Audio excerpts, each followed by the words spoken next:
Loud and Quiet presents Midnight Chats.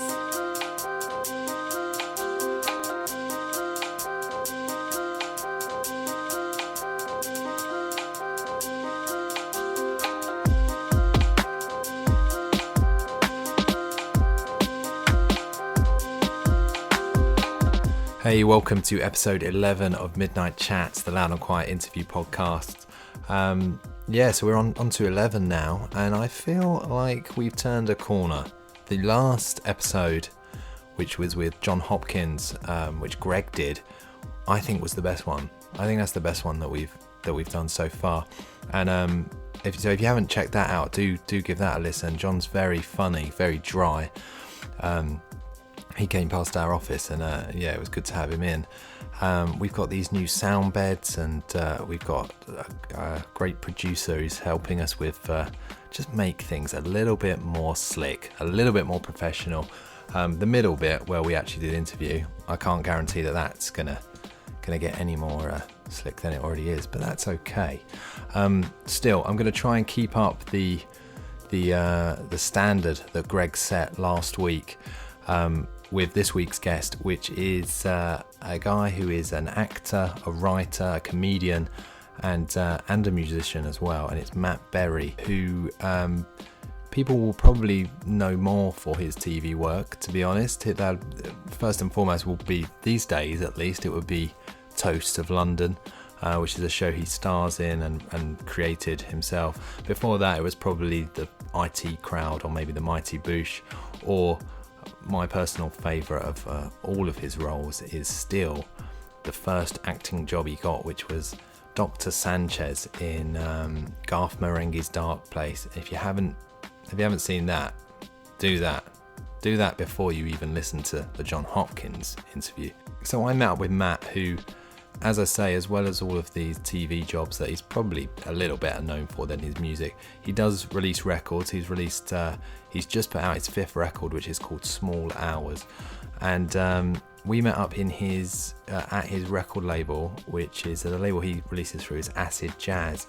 We've got this amazing office in the back of a junk shop. You have to walk through a junk shop to get to their office. Not a junk shop. That's probably makes it sound like it's Steptoe's Yard. It's a second-hand shop, should I say. It's lovely, and out the back there is where Acid Jazz release all of their kind of interesting and weird records, including Matt's. So we met up there one evening and had a good chat about his music mainly, also a little bit about the TV stuff, because it's I couldn't have not. So it was great. I'm a big fan of his. I've had the pleasure of meeting him before, and I'd spoken to him a couple of weeks before this interview on the phone as well, for an interview that we did in the magazine about him being a 16-year-old. We refer to that a little bit too. But Matt's actually probably the most apt guest that we've had on Midnight Chats, due to the fact that his last 2 records, this new one and the one before, are both very much set at night time, and he's a guy that writes a lot throughout the night. So this is Matt Berry. Midnight Chats, this is number 11.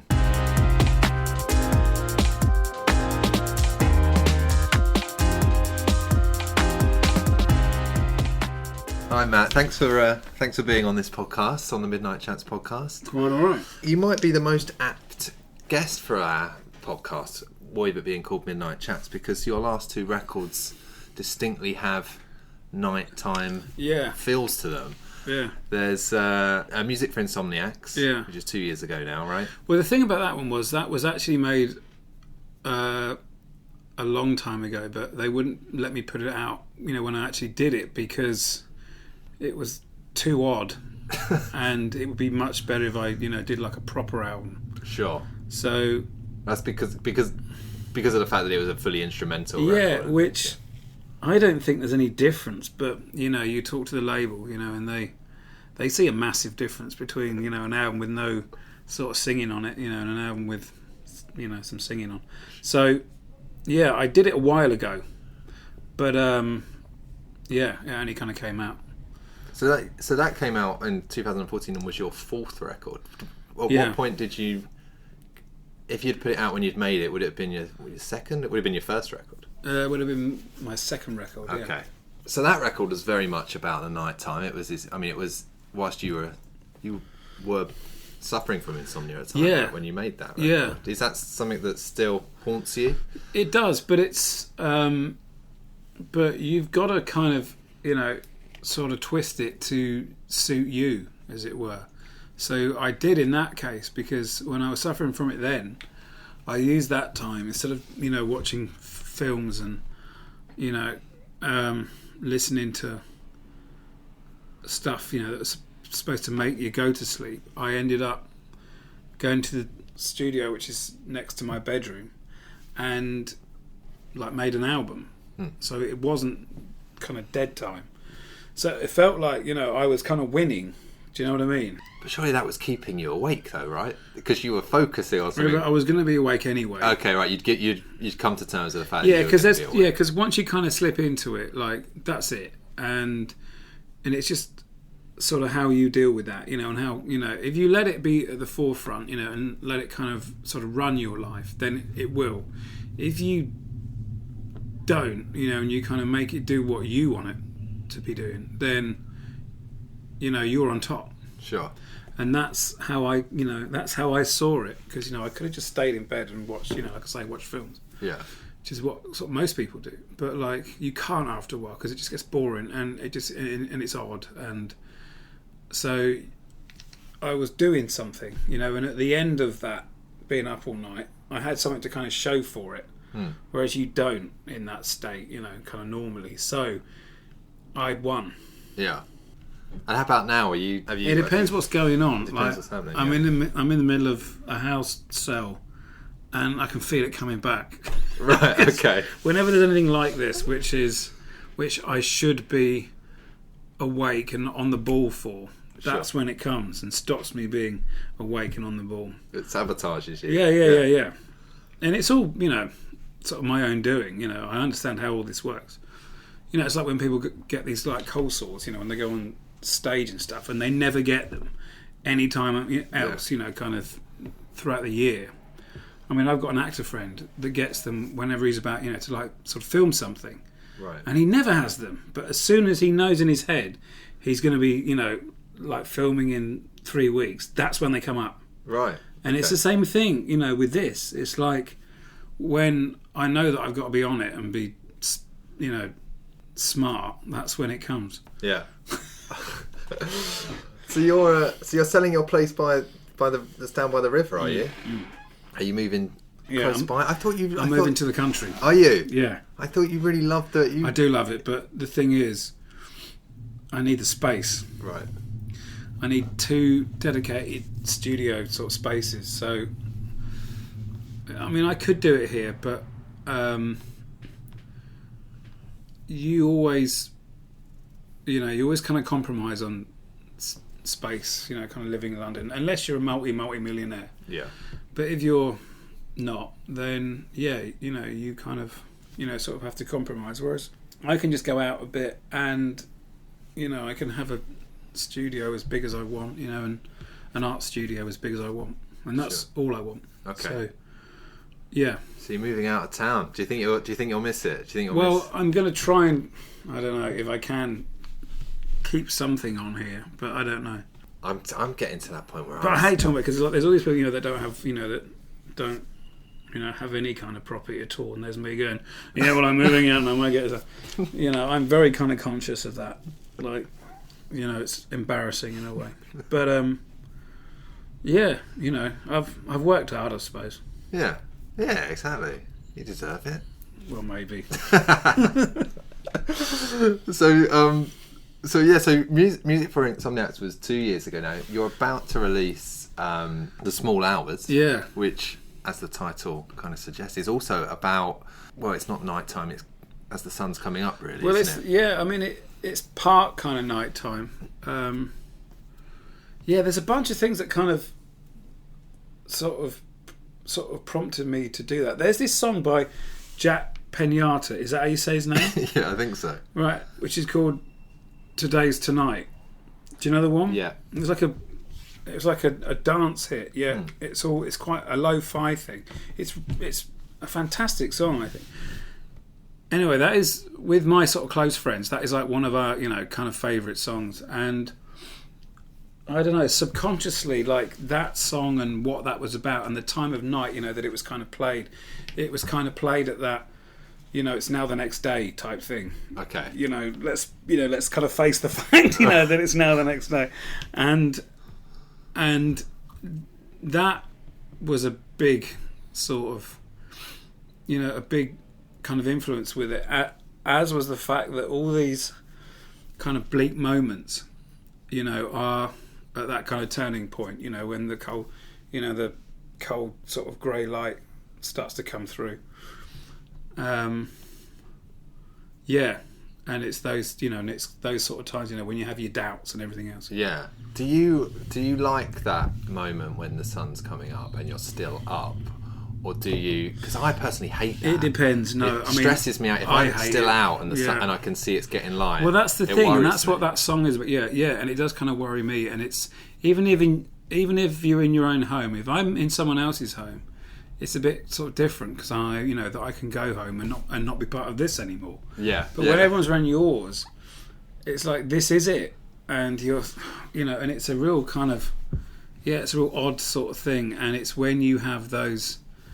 Did I do the right thing back then? Because it's like when you've been up all night, and you're off your nut and whatever, and you're talking kind of nonsense, and then, it gets onto the things, that you could have done, or someone's fucked you over, years ago or something, and you're still, kind of shitting on about it, and you shouldn't be, and it's that sort of thing. So it's like, and you think, I never did tell that fella, exactly how I felt, and then it gets bigger and bigger in your head, then becomes this thing.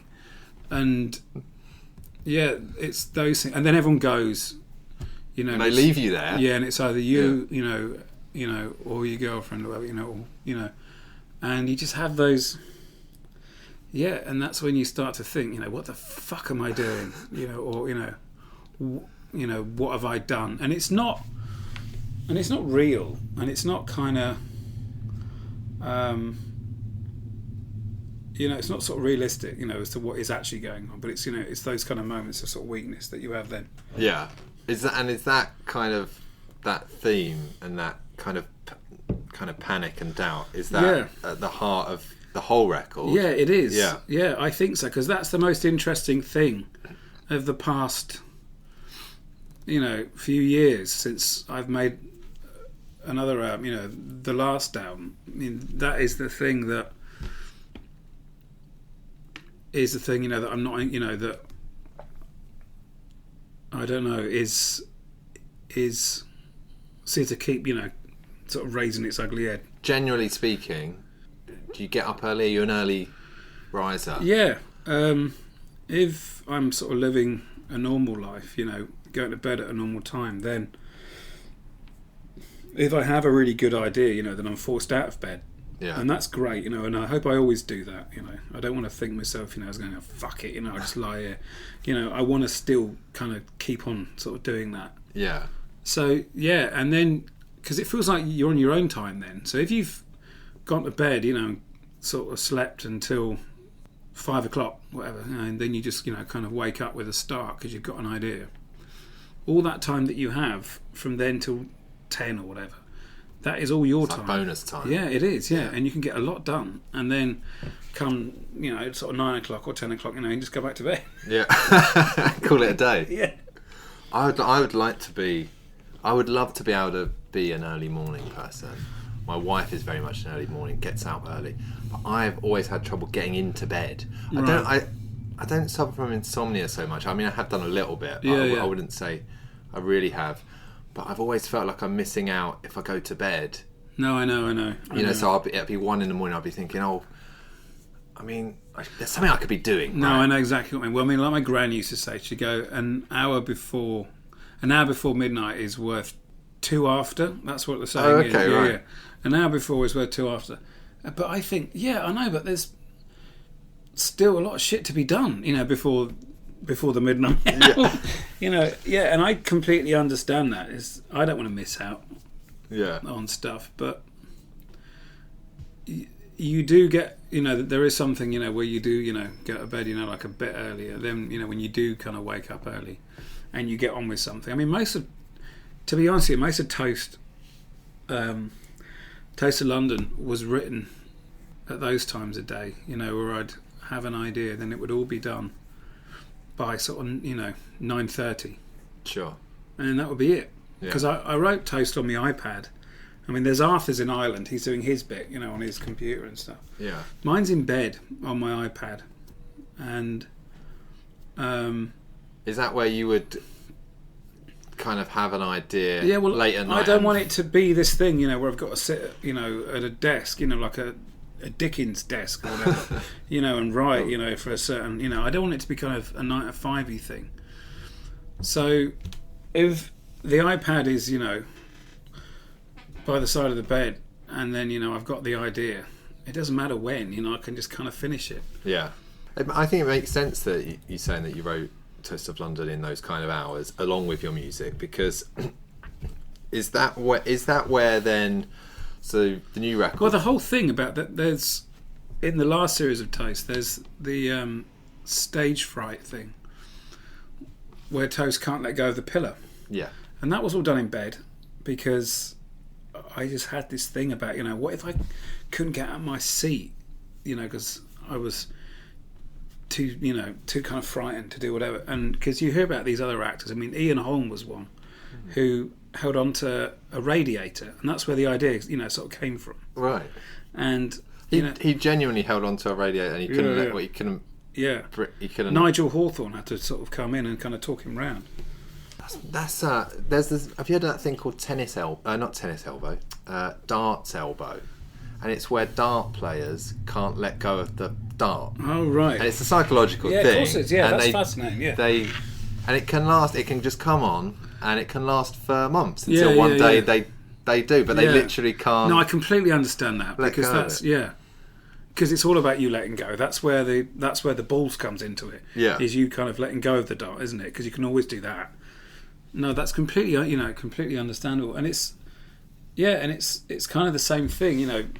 Stage fright can hit absolutely everyone, and I mean, that whole thing was another thing that I had in the sort of small hours. Yeah. So I thought, what if I'm fucking stuck, in the middle of a scene, sort of doing something or whatever. So the whole thing, was kind of written in bed. Yeah. Have you suffered stage fright yourself at all? Well, not really. I've forgotten words and stuff, but only in sort of songs. Not. You kind of make sure that you don't, I suppose. But touch wood. It could happen. Yeah, it can just hit people, can't it? Yeah, It does just turn up. So the kind of surreal elements of your music, and in turn the surreal elements of Toast, do you think they come from it being a nighttime thing? Well, they're the most interesting things. So it's like I said to this guy the other day. He was asking about, why is this a dark album? In terms of kind of content, and in terms of sort of subject matter. It's like, well, because you don't want to hear about the good things that have happened. Who gives a shit? I've won an award. Like, who cares? There's nothing to be said with that. There's not a kind of song that I can write. I have won an award.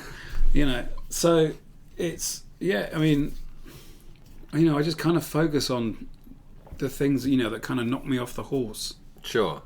But in terms of them being, because with Small Hours, for example, there's kind of dark theme. There's definitely dark themes on it. Yeah. But they are also, some of them dressed up in kind of surreal ways. For example, the peach and the melon. Well, that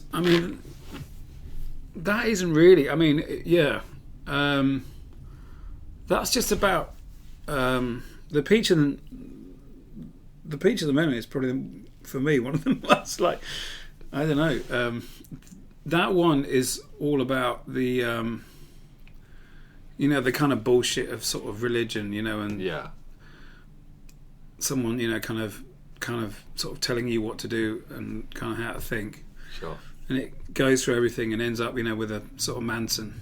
With the Manson family, yeah. With the Manson guys, because that really fascinated me. The fact that he nearly lost the reins with them, because they started to kind of grumble and say things like, you know, the Beatles are about to play, you know, in whatever, you know, or I wouldn't mind, you know, seeing what's on the TV, you know, or I haven't had any ice cream for a while.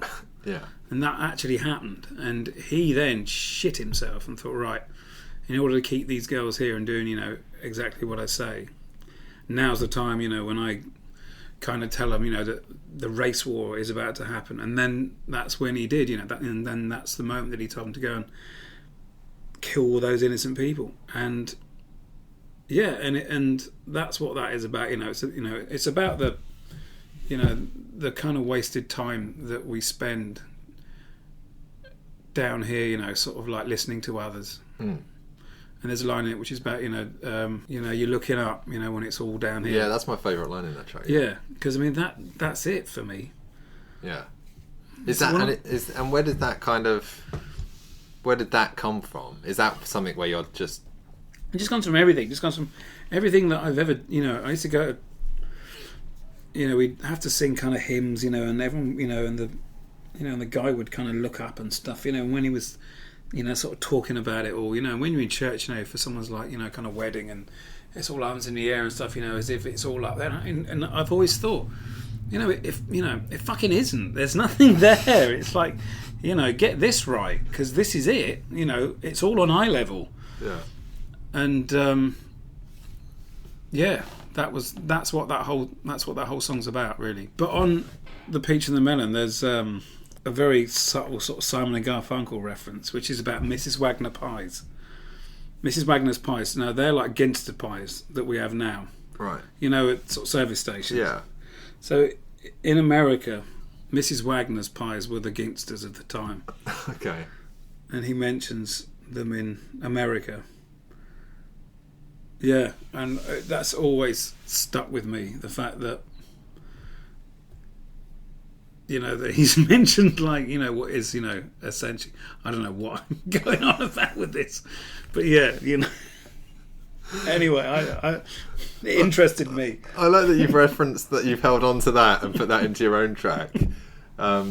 Surely you should have referenced like pucker pies or Ginster pies. Yeah, but the thing is, when you listen to songs when you're like a little kid and something like Mrs. Wagner, I just took that, you know, for kind of granted, and I didn't kind of question it, and then I did sort of question it, and a friend of mine in the US sort of explained first of all, he thought he wondered where the hell I'd, you know, like got it from, because I just said, you know, out of absolutely nowhere, I sort of said, what's a Mrs. Wagner's pie? And he went, why the fuck are you talking about that? And I said, well, because it's something, you know, it's in the Simon and Garfunkel song.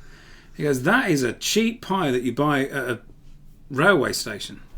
I go, they haven't made those since like the early 70s. Why would you? And like, you know, he thought it was odd, you know, that I'd brought that up. But I needed to know what it was, because it had always been said as if everyone should know what it was in that song. Yeah. Yeah. When did you hear that song? How old were you when you heard that? About 4 or 5. Right, okay. And then it's really from then on, yeah. Do any of the themes on the record come directly from dreams? Are they any? Yeah, so the whole of Obsessed and So Obscure is every single nightmare. So it's not every dream. So if this has been like a normal dream, fuck it, I won't bother, you know, sort of writing anything about that. I'm not interested. But if it's one that forced me to wake up, or when I did wake up, I'm like, thank Christ, that's not real. Yeah. Those are the ones, you know, that I put in that song. Sure. So there's like a year's worth of them in that song. And it's mainly 2 kind of subjects. It's either being executed or being up high somewhere. So it's either heights or being executed.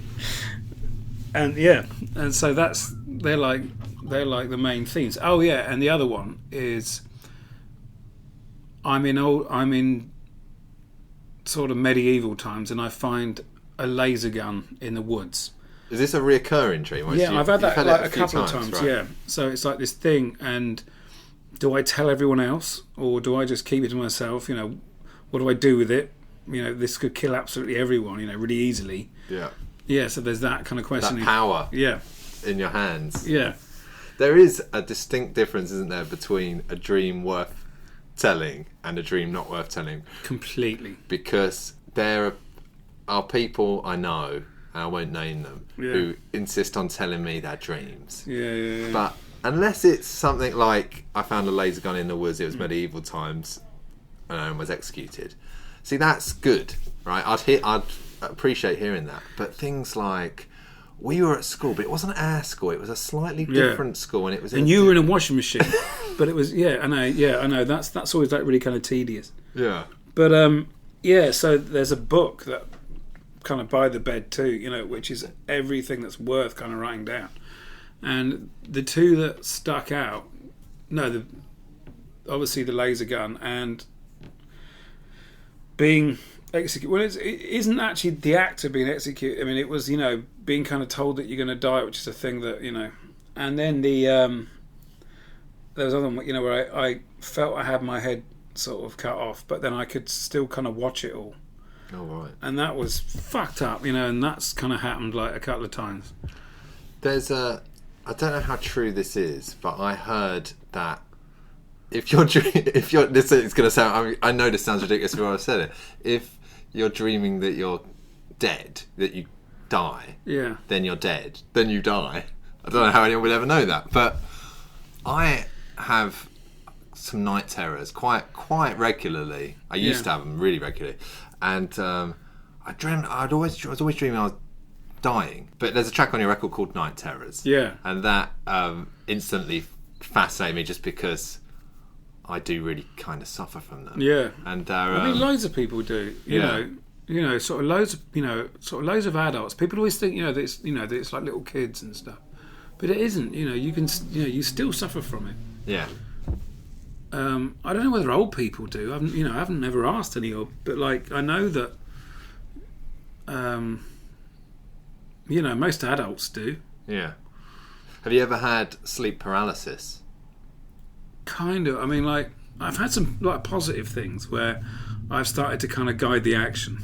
Okay. I won't go into any detail, but like that has been fantastic, and that has happened a few times. But like, I've had the thing, where I half kind of woke up and couldn't get up. Yeah. People might not know, having listened to, unless they've heard music for Insomniacs, they might not necessarily know or be aware of the fact that you are a big electronic music fan. I mean, that record was inspired by Mike Oldfield, wasn't it? And you're a big John Shell fan. And, but that's kind of where you've really got into music, isn't it? Listening to those kind of really like early electronic pioneers, I guess. Yeah. And you were saying just before we started pressed record on this, that you met Jean-Michel Jarre. And reminded him of his age. What was he like? What was it like to meet him? Because he's obviously such a big hero for you. And where did you meet him? It was at the bottom of Soho Hotel. It was in like the cinema room, and we were having a chat. And he's approached things in pretty much the same way, that I have, which was a really cool thing to hear. It's all about the ideas, and I want to do this, and I want to do that, and I want it to sound like this, kind of like it. There's all sort of kind of not obvious kind of concepts, but there's sort of recording ideas behind it all. And and he was everything that I kind of hoped that he would be. Because those first 2-3 albums of his just still kind of blow my head off. Like, I mean, I don't know how he did some of that stuff, because there wasn't any sequences back then as such, in 1975 and whatever. And there was like very basic ones, but not the way that he did it. He sort of linked them up to like like drum machines and stuff, and you couldn't really do that then. So he's kind of fearless, and that's the thing that I really liked about him. But it's like I was saying to you earlier, that I said, I went to your concert when I was 14. It was the first one that I'd ever been to. My parents sort of dropped me off, and I could see him sort of look at me. It kind of made him feel old, I think, because I'm in my 40s now. When we were talking last week for the magazine piece, you were saying how kind of the reason you got into Jean-Michel Jarre and Mike Oldfield was because essentially when you were about 16, it's like the beginning of the 90s, and there was just nothing that was really grabbing you. It was No, it it was was awful. early house, and it was shit, wasn't it? and Yeah. like Phil Collins was still on Radio One. Well, because Nevermind hadn't actually come out yet. Sure, yeah. So Like you went backwards. The Stone Roses album hadn't even come out. Like, so it was like 1988, 1987, 88. And there was nothing. And, yeah, I mean, I didn't like do it, sort of consciously. I just did it because, I love sort of music, and there wasn't anything that was coming out of Radio 1, that was at all interesting. Yeah. So, you do just, kind of go backwards. And everyone else at school they went to like Iron Maiden, Right. which is fine. Yeah. But, I wanted something more than that, so you go to Jimi Hendrix, and then, it kind of led me to, these other people. And the thing about Mike Oldfield and Jean-Michel Jarre was that the fact that they actually made their albums on their own. They played every single instrument, did it on their own, and that's what kind of fascinated me. And that's what I wanted to do more than anything in the world. At that age, I thought, I want to do that. I want my own album where I've played every single instrument, because if they can do it, then I can totally do it. Sure. Yeah. And you were saying that was part of that is the kind of the control thing of wanting to do it all yourself and wanting to have complete say in the songs and how that's done and everything. Yeah. How about now that you're, you created Toast with Arthur Matthews, and obviously that is a collaborative project, and some of the things you've been doing since and acting roles and things are there's bigger teams and it's not just you. How do you kind of cope in that situation? Well, because if it's Toast is different because it's something that I kind of came up with, and I invited Arthur to be part of it. Sure. But I knew exactly who Toast was and all, and those other characters. Yeah. To an extent. And Arthur was by far, the best man for the job, because he got it straight off and, and was in there. Yeah. With other things, with other people's stuff, something like the IT crowd, you're a gun for hire there. Sure. So you do what they want, and you do it as best as you can.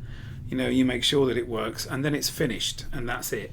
Yeah. When it's your own thing, it doesn't ever finish, because you have got an acute ear to it all. So if you're kind of hearing it played, you're going, I should have done that much. That third guitar is still out of tune to all the others, and that's so you're still kind of like in your head, sort of like correcting things. Sure. Whereas in other people's things, if you're kind of happy that you've done it right on that day, that's it. That's your job done.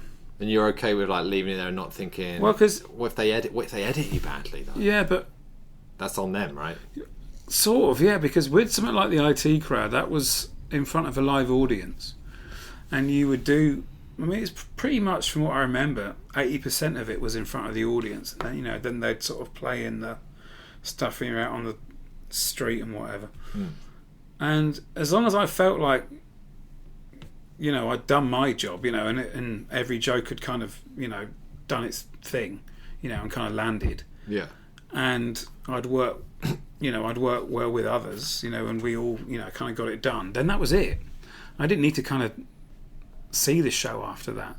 If I felt, that it was good, and sort of Graham, he's got, he's on it, so, he's not going to kind of, sort of ruin it from that moment on. Yeah, sure. So, yeah, I just, sort of like, but I wouldn't ever watch it after.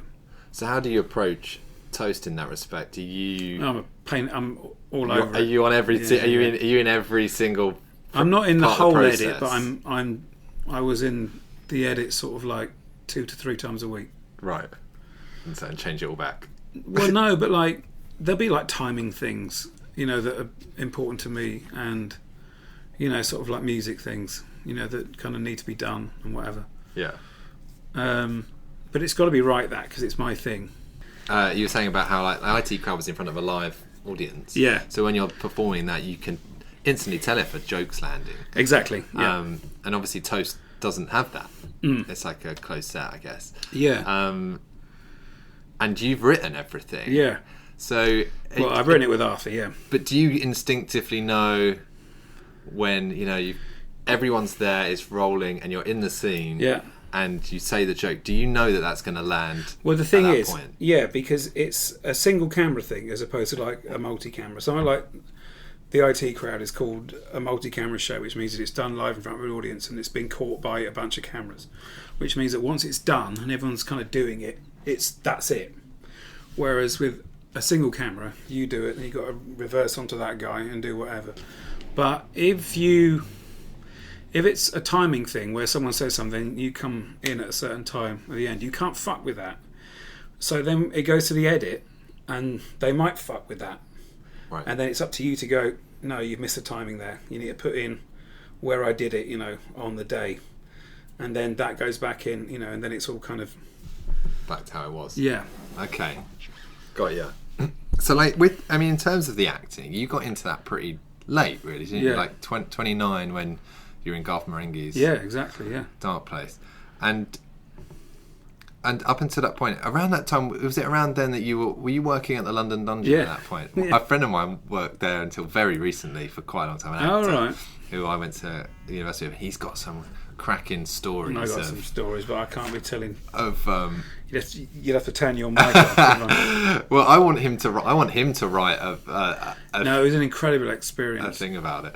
I loved every minute, to be honest. It sounds like a mad and fun and kind of crazy place to work. But whilst you were working there, the thing I was going to ask you was, whilst you were working there, were you working there with hopes to become an actor? No, not at all. I was there because I didn't want to get a proper job. Okay. And I thought, the moment I get a proper job, that's gonna knacker me working in the arts, and that's all that I wanted to do. I didn't know, on what kind of level. I didn't know whether it be, as a painter, or as, a musician, or doing some acting. Like, I kind of fancied them all. I didn't know anything about acting. I didn't have any thought about doing that because I had no, kind of background, or any kind of, like training. But in terms of music, I did. I'd been doing that since I was like 13. Sure. And I could paint. And I thought, one of those, might kind of kick off. I didn't know which, but I knew that if I stayed in these temp jobs, I'd have a much bigger chance. Yeah. I thought, once I got kind of lodged into, a kind of full-time thing, with like a fucking salary, and a sort of pension, then I'd be fucked. But yeah. Were you doing much to kind of actively pursue careers as either a painter or I was a musician? doing stuff. Yeah. I mean, I was I was kind of writing songs still, writing for other people if needs, just doing sort of open micy things, sort of singer stuff. I was doing that, I was kind of hoping that something might happen with that, but and it might have done, it's an odd thing. One thing would happen, just kind of happened to be this. Yeah.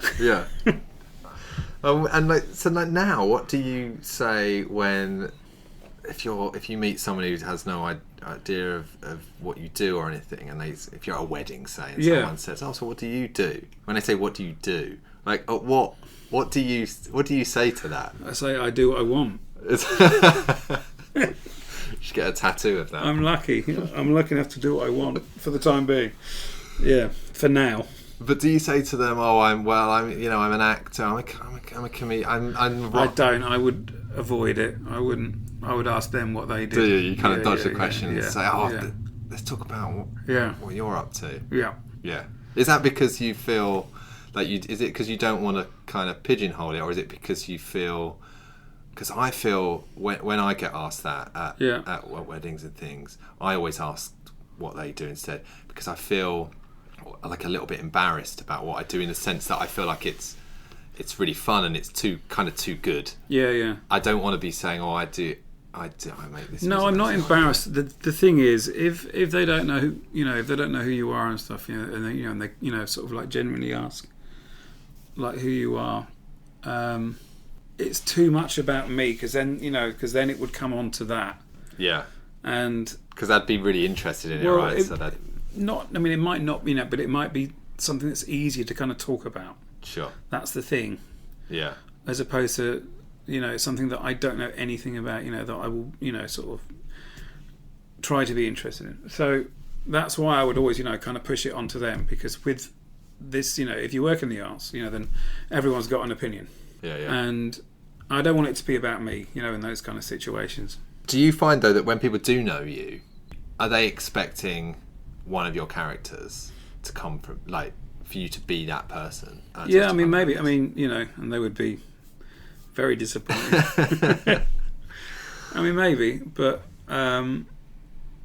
yeah, I don't know, because I wouldn't ask them. I guess that's a common thing that must happen to actors who have characters that they become well known for, in the same way that Steve Coogan people will think he's but I mean, it's an act, Yeah. It's it's something, that is a kind of, a heightened sort of character. Yeah. That you've sort of worked on, and they'd probably go, he wasn't as sort of loud as I thought he was in. You know what I mean? Yeah. It would be that, which is fair enough. Yeah. One of my my favourite episode of Toast of London is the Mousetrap episode. And last Christmas, after my wife works in theatre, she's a lecturer in study of theatre, and I've been going on about we should go and see the Mousetrap. Yeah. For years.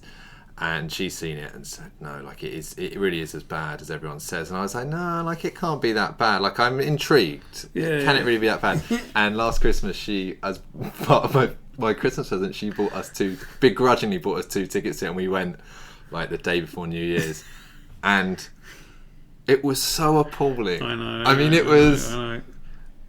I mean, no offence to anyone that's in it, because they're just doing what they're told. Yeah, of course. But it's bad. It was so. I couldn't believe it. And I felt bad for her, because she had been warning me of this, and I hadn't listened to her. I was like, no, I need to see this with my own eyes. Well, things have changed, like so much, because that is like an Agatha Christie, sort of. The pacing is 1950s, the kind of build-ups are 1950s, the characters are 1950s type thing. Yeah. We have, a million sort of TV shows, where, the killer is, sort of like really kind of subtly in the background, or never, and then you got that. Yeah. So of course it isn't going to work now. I mean, it really isn't. Yeah. I kind of like that it's. Well, actually, I thought I liked that it still exists, and then I went to see it, and then I thought, because it wasn't cheap either. No, I know. And I feel like I ruined part of my Christmas present, because I could have probably got something I really wanted if I hadn't been nagging on about these tickets to the Mousetrap. No, but it's good that you did see it, because you've seen something, which is so dated now, and is obviously dated, and it's not scary. It's obvious. It's not, all the things that it was actually meant to be, and probably, well, absolutely, kind of was when it first. I mean, it was Richard Attenborough. Oh, right, okay. That was playing that part. Don't say what it is. And I love that about it. I love the tradition of it, of how they say at the end, you're now in on the secret, and don't mention who the killer is. There's something quite twee and British about that, and there is, which is why it's still going. I think. And when the reveal happened in it, there were people behind me who gasped. God. I mean, there really were. There were people who that's were brilliant. Then they really got something from it, and it was busy. Yeah. It was busy. Well, it's a big thing still. Yeah. It's a very kind of, it's a very, sort of British kind of London thing. Yeah.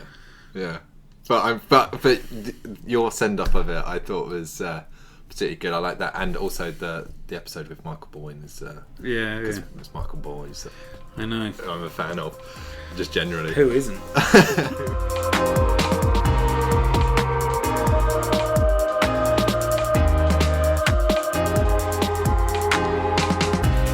Midnight Chats is a loud and quiet podcast. Production by Emma Snook. Music courtesy of Gold Panda.